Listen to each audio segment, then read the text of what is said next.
Welcome to another episode of Streetpreneur Podcast, the podcast for aspiring entrepreneurs and those who are also established entrepreneurs and those who already have their business in transition and want to learn more about a new business that they could possibly invest in. We have a very special guest today. We want to talk about fitness. We all need fitness. We all need to improve our health, especially going into the year of 2025. And I have definitely a CEO who's been doing fitness and training and also health and motivating people to lose weight now for over 9 years. He's the CEO of AllAroundFitness Gym here in Atlanta, Georgia. He's also a devoted father and husband. I want to welcome my next guest to the show, Sanchez Berry. Man, I appreciate it, man. I appreciate the opportunity just to even come to the platform, man. Yeah, no doubt, man. We want to talk about everything, your journey, okay, how you started in the fitness industry. Let's take us back a little bit about where you're from and just kind of about your whole background that led. What were you doing before the fitness industry? Let's talk. I was born and raised here in Georgia. I worked at the YMCA for like 7 years, all through high school. Went off to college, Middle Tennessee State University. That's where I graduated from. Okay. With 2 college degrees. And then I played football, and I was like, you know what? Let me go off into the workforce. Yeah. Went off to the workforce, started doing some construction. It was too cold outside. And so I ended up getting into, crazy thing about it, you know how God works, like in mysterious ways, and got into it with one of my coworkers, and the job threatened to fire me. Yeah. And when they threatened to fire me, I took a 2-week vacation and came down to Atlanta, and I was just like, I can't work like that. I can't work with somebody being on my neck. Yeah. So I went back, and then I found another job here in Atlanta.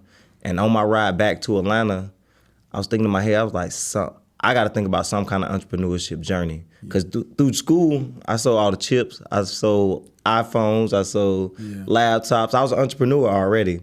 And a gym came in my head, and I started doing free classes for I would say 2 months on Saturdays at Wade Walker Park in Stone Mountain, Georgia. And after that, I was left with a choice. I think it was my 24th birthday. I had $3,000 cash. Mm-hmm. I was about to buy this motorcycle from my homeboy. He wouldn't sell me the motorcycle because he didn't go get his other motorcycle.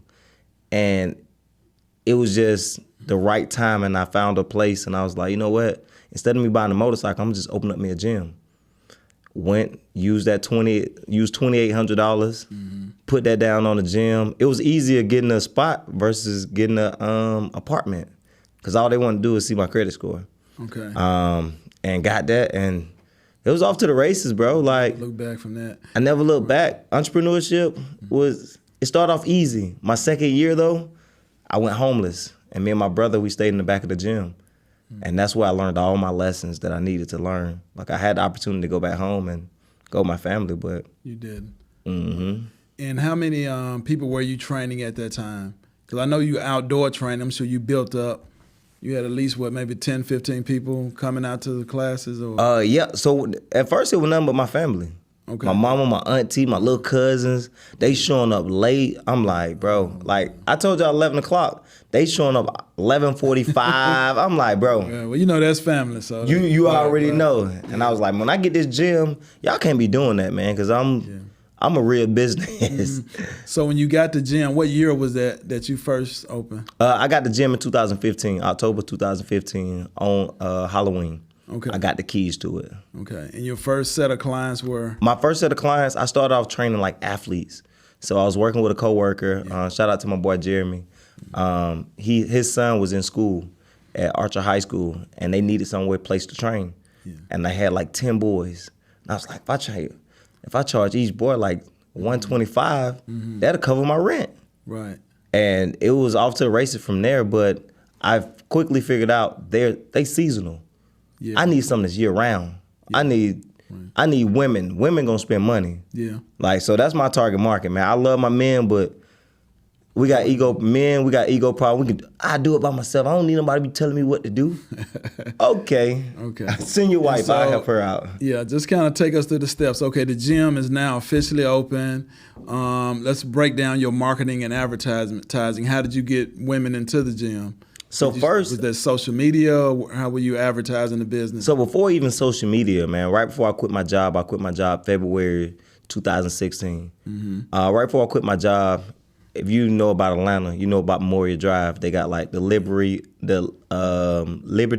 Mutual people standing on the side of the road, flipping signs, all type of stuff. And I was like, man, what if I did that for my gym?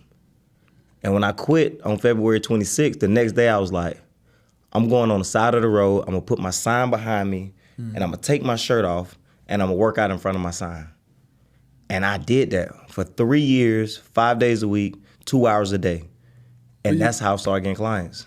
What do you mean workout? So I took my shirt off, right there, with my banner, and I would just work out. I'd do jumping jacks, I'd do push-ups. So you were like in the median and the Yep, center, I was like on the side, on the busiest street by my gym. And so everybody would look at me like, what is that dude doing? Crazy. Yeah. But they don't know it's $500 a pop when they calling me. Like, okay. The people who signing up, like, they're looking like, boy, you crazy. I'm like, nah, I ain't going back to no corporate job. That was genius marketing. You had everybody. I ain't going back. I would dress up for Halloween. I got the police called on me a couple times. The police come out there, they be like, you good, bro? Like, because I would say hey to them. I would, like, in the community, I was the guy. Okay, so after that period, after you, what did you say you done that for what, 2 years? 3 years. 3 years. So after that, I'm pretty sure the gym was packed at that time. So were you doing personal training, one-on-one training, or what? Did you have group classes? I did a little bit of group, and I did personal training. Right. Okay. But I quickly realized that personal training requires a lot more time than group classes. It's one-on-one. Yeah, so I'd rather have group classes. So if you're a personal trainer out there, man, I highly recommend that you do group classes over one-on-ones. The money is better with one-on-ones at first, but if you can handle 20 to 25 to 30 people at one time, that money gonna look way different from that one-on-one. Okay, and what are your membership fees? If I walk in, what am I expecting to pay monthly, or if I want an annual plan where I want to pay it all up front? So I actually have two different businesses that I run. So I have an online, and I also have an in-person. So my in-person is $200 a month for 3 days a week, and then my unlimited at my gym is $250. If you wanted to just walk in and do my training there. If you wanted to do my online, right now I have a special going for $250, and that includes online classes and accountability. So with my gym, with everything that I do, I sell accountability.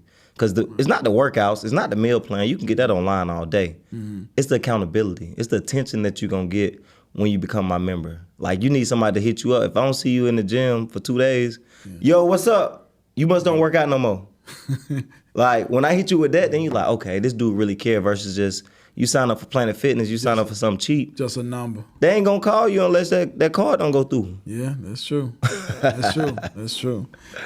And what did you say your startup cost was at that time? My startup cost was, I used that whole $3,000, so $2,800. It was the first and last. Luckily, I was in the right spot. So if you're a gym trainer out there, I don't know what the prices are on leases now, but when I got my spot, it was like 900 square feet, 900 to 1,000 square feet, and it was $850 a month. Okay. And so that was cool. So I had to pay first month, last month, and a security deposit. All the money I had left, I went to Goodwill. I went about jump ropes. I went about weights. They was all different type of colors. I didn't care. As long as I had a spot, I was gonna train. Yeah. And don't think you gotta, like, a lot of people don't get started because they think they need everything to be perfect. You just get started. Start what you have, where you at, and then you go from there. Just kind of grow from there. What were some of the biggest challenges you faced as opening the gym or just getting started?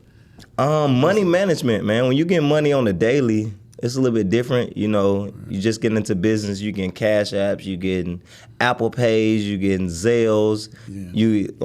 They're like, hey, can I just pay cash? I'm like, I need that right now. I don't need no taxes on that. So one of the biggest things is, man, like self-development. I would say, like, a lot of people don't do enough of that. So my second year, like I said, I went homeless. And that was the time that I had a lot of time to stop watching TV. I stopped watching TV. So all I was watching was podcasts. All I was watching was self-development. How can I get better at sales? Yeah. People want to sell more, but they don't study no sales videos. But they know what's going on the radio. They know who's sleeping with who. Yeah. Like, as an entrepreneur, you got to be dialed in, man. Like, if you want to be an entrepreneur, this is not no 9 to 5. It's a lifestyle. You're going to be tired. You're going to be tired. Don't just become an entrepreneur because you tired of working for somebody because now you working for a lot of people.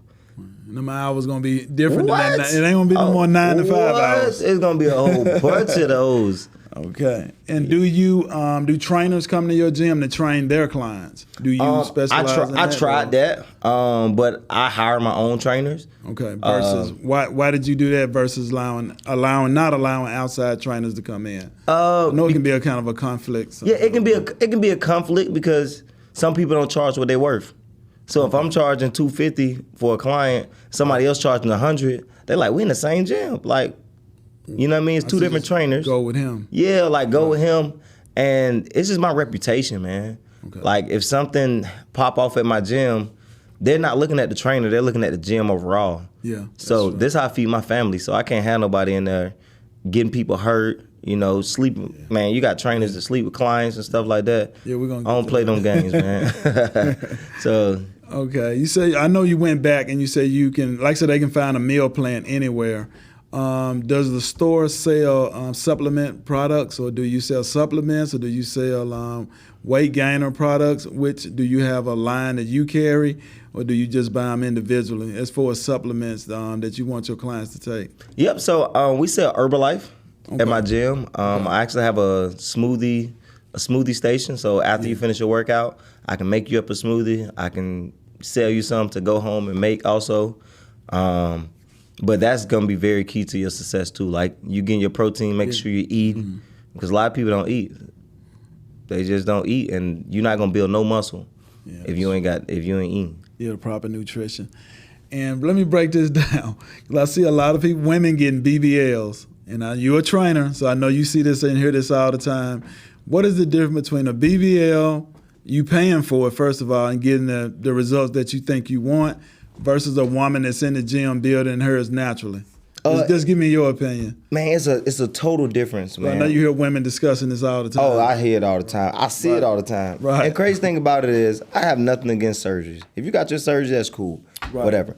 But the thing is, the surgery is only temporary. Okay. So it may fix the overall problem. You may look at the problem, okay, I got my stomach tucked in, I got my butt big or whatever. Right. But the underlying problem is you don't work out and you don't eat healthy. Those two things, you're going to end up in the same predicament or even worse. That's true. So the lady that's in the gym who's putting in the work on a day-to-day basis, right, that person's going to build that confidence. So a person who lost 60 pounds on Ozempic and another person who lost 30 pounds naturally, the person who lost 30 pounds naturally is going to be always more confident than the person that lost 60 pounds on Ozempic, because now they're scared to get off Ozempic. And now they have so many different side effects. It's messing with your kidneys. You got headaches. You're throwing up. It's just so many different side effects. But when you do it naturally, it gives you that confidence that you need. Because some ladies have BBLs and they come in the gym and they don't feel secure, and so that they don't stay long when you're in there with a whole bunch of natural bodies. Yeah. You know what I mean? Yeah. Like you just gonna feel insecure about yourself. You'll feel some type of way about the whole process of it. Yeah. What are some of the things that you do to promote out in the community concerning good health? I give away a lot of free stuff, man. Like I teach a free class every Monday and Thursday. Okay. Just teaching people how to lose 3 to 7 pounds in 10 days. Right. I also do a 10-day challenge. Okay. Every other month. Okay. All you gotta do is DM me on Instagram, Mr. Health and Wealth. Just DM me the word pounds, and I'll send you over some of the information. But I'm always just trying to give back, man. Like give back. We do like different things at the gym. Yeah. What we do like bring blankets, bring jackets, just give back to the community. But as far as fitness, I give away free fitness classes. Just come through. You can go check my YouTube page out. I give away free workouts. It's out there, but people not gonna do it. Everybody know what to do, but nobody doing what they know. Right. That's true. That's true. Let's kind of talk about some of the challenges you faced at the gym as far as insecure men and their women working out at the gym, because I know that's can be a problem sometimes. I'm sure you've encountered some problems like that, and just overall flirting, just being able to maintain in a professional environment. What are some of the problems you ran into with that? Early, some women, some guys don't like a man training their woman, and you know what I'm getting at. Yeah, I totally understand, man. When I first got into the industry, you know, like I'll get all type of women, you know. Okay. And they saw that I have a girlfriend, and some trainers be talking to their client. Yeah, I know. But me, I was like, nah, man, I can't do it. I like money too much. Right. So I ain't messing that up. And then me and my wife, we've been together 11 years. So that was out the way. But when she was my girlfriend, some men wouldn't allow their girlfriend to come to the gym because I did a lot of videos with no shirt. So you look at my page and you're like, oh, this is my trainer. Oh, no, you're not going, especially if he out of shape, he ain't going to let you come there. So that was a lot of conflict there. But once I got married, like I got a lot of older women. It stopped. The young girls stopped pulling up thinking that they just finna talk to me. I'm not, this ain't that gym, baby. This ain't that gym. We here to work out, and we're going to keep it moving, man. I ain't here to flirt with you, nothing like that. I treat all my clients the same, whether you weigh 125 pounds or you weigh 325 pounds. Everybody going to get the same amount of attention, and it's just a family-oriented gym, man. Like, everybody love my wife. My wife is in the same plaza. She has a spa in the plaza. Oh, okay. So she actually has my old gym. So I did my gym for 5 years, and during COVID, she started doing esthetician work. And so she wanted to start her business. So she had everybody coming to the house. Right. And I was like, that's too many people coming to my house. So let's go and get us a spot. So she took over my old gym, and I just moved down the parking lot into another building. Okay. How important is marriage to helping overall in your success with the gym? Man, marriage is everything, man. Like, my wife is my best friend. I tell folks that all the time. My wife is my best friend. I couldn't do this without her. Literally, like, she helps me come up with different ideas. Like, we have a stable home. As an entrepreneur, you have to have stable emotions. So your emotions can't be all over the place. Right. So with us having a kid, us running businesses, she's able to help me stay focused. When you got a whole bunch of women or you talking to a whole bunch of dudes, you can't stay focused. And that's the biggest thing. That's why your business can't grow, because if you out here trying to be a player, what you do on Monday don't matter on Thursday. It definitely don't matter on Saturday with the other girl. So when you got one lady, man, like that, I say that's the second biggest decision that you'll make is choosing your spouse, because that person can help you grow or that person can bring you down. And my wife has tremendously helped me grow with everything that I got going. Actually, she's shutting down her spa now, and just talking about sacrifices. She's shutting down her spa to work with me full time. So this has been our sacrifice year. So she's sacrificing her business just to make sure my business do what it's supposed to do, and she can be more of a wife, be more of a mom, and I just provide those situations for her. Okay. And her role would be more like operations manager? Or? Yep, operations manager. Give me more podcasts, give me more content. Yeah. Just keep me in line, because I've been trying to do it all by myself, and this has been my growth year. Right. So I've been able to hire 6 new people within the last 5 or 6 months, just to help my business grow. Okay. So she would be part of that growth. I was like, hey, either I pay somebody else this type of money, or you can come on in the program and we're going to rock it out. Right, we'd rather have it in-house. Yeah, I'd rather have it in-house, man. And I get a chance to spend more time with my wife. It's my best friend. Yeah, and if it's my best friend, we kick it. We have fun all day making content, and they love the content that me and her post. Yeah. Because this day and age, man, nobody talk about marriage. No, not good. The good side of marriage. Exactly. So that's why I never got, I was against marriage at first, because nobody get married in my family. I got a couple people married in my family, and I was like, man, that ain't really what I want to do. And I ain't see nobody who was happy in a marriage. So once I started getting clients that was happy in a marriage, I was like, oh, okay. And then we got married. And it's been go from there, man. It was the best thing I ever did. Right, get married. Right, there was a lot of men who are in fitness, and men in general need to hear what you just stated. So you definitely gave a lot of men some good advice. Yeah, find you one. Hey, if you listen to this podcast right now, man, find you one, and you grow and you build with that person, man. And again, in marriages, in relationships, don't be trying to win the battle. Win the war. You're going to have little battles, little bickers and this and that, but learn how to handle conflict. And a book that y'all should read, y'all, and that's another thing that I started doing. I started reading more.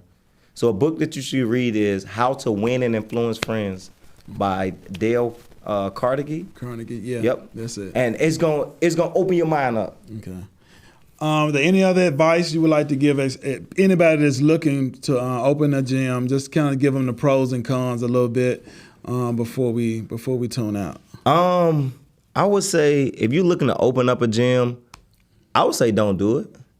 I would say do more online, because now you're able to hit different markets. You don't limit yourself just for one community of people. Now you're able to reach a mass amount of people. Like my Instagram was able to grow this year from 30,000 to 217,000 just this year. Right. Just off of me going online and just me speaking my mind on the internet. And I can't handle that many people at my gym, but online I can cover as many people as I can. And it's way easier to manage more people online than it is to manage people in person. So I would suggest you do online training and go from there. Like, find you some clients. I also train other trainers to be trainers, because a lot of trainers ain't making no money. They just training just to be training. They don't know the business side of it. I've been doing it 9 years, so I done did everything wrong, and now I'm doing all the things right. So if you can get a mentor or somebody who's already did what you're trying to do, that's the fastest way to be successful. Okay. Do you have a mentoring program? I personally, yes, I do have a mentor program. It's a Built to Last training program where I show you how to start your business, how to grow your social media, how to get new clients, how to how much sales. Oh, so it all varies. I have 3 different programs that you can come in as, but it just depends on your needs. And it might change. Hey, the price today might not be the price tomorrow. Okay. So I don't want to give them a price and they be like, hey, you said on the podcast. Just let them know that you did come from the podcast, and then I might work something out with you. But the prices always change, man. The more information and the more investing I do in myself, the better it is, and the more, I'm going to charge for my services, because, I got to charge for what I've been charged for. You can't charge what you ain't willing to pay. Right. So I done paid it all. Yeah, time is money. All day long. I think, time is more than money. It's overvalued. Okay. Give them your contact information. How can they reach out to you, the people who need training, and also the people who need mentorship? If you need training, hit me up on Instagram, Mr. Health and Wealth. Just send me a DM, the word pounds, if you're interested in learning how to lose 3 to 7 pounds in the next 10 days. If you're looking to grow your fitness business or start your fitness business, just DM me the word mentorship, and I'll personally send you a DM. We set up a call, and I help you get set up, man. Like, stop waiting, man. Time wait for nobody. Definitely. I want to thank you for coming out, taking time out of your busy schedule to come to Streetpreneur Podcast, and we wish you much success. And I'm sure your business is going to grow. Probably new locations coming in 2025, amongst other things that you're trying to do. And I want everybody, thank everybody for coming out. I hope you learned a lot from watching this particular episode. And please like, share, subscribe to the channel. And we look forward to seeing you next week. Please leave your comments below what you thought about this particular episode. And I want to say thank you for watching Streetpreneur Podcast. Let's get it. All right. That was good, man. Appreciate it.